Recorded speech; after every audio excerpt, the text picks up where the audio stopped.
अस्सलामु अलैकुम वरहमतुल्लाहि वबरकातुह। अल्लाह ताला के अलावा किसी और की कसम खाना कैसा है? जैसा कि लोग कुरान पाक की कसम खा लेते हैं, खाना काबा की कसम खा लेते हैं, कोई अपनी माँ की, कोई अपने बाप की, कोई अपने बच्चों की, कोई अपने किसी अजीज़ की जिससे ज़्यादा मोहब्बत करता हो उसकी कसम खा लेता है। तो इसके बारे में क्या हुक्म है हमें पता होना चाहिए। हमें इसका पता नहीं है, इसका कितना बड़ा नुकसान है। अल्लाह पाक कुरान पाक में जैसे फरमाते हैं, इन्नहु मन युशरिक बिल्लाह फ़क़द हर्रम अलैहिल जन्नह। मुशरिक जन्नत में जा नहीं सकता, उसके लिए जन्नत हराम है।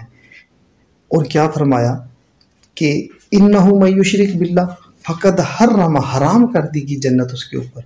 तो ये जो मसला है, अल्लाह के अलावा किसी और की कसम खाना, वो आदमी मुशरिक हो जाता है। तो लिहाजा हमें चाहिए हम इस चीज़ों से, इन चीज़ों से बचें।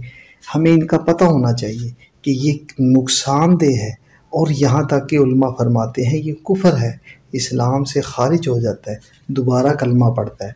लिहाजा ऐसी चीज़ों से हमें बचना चाहिए।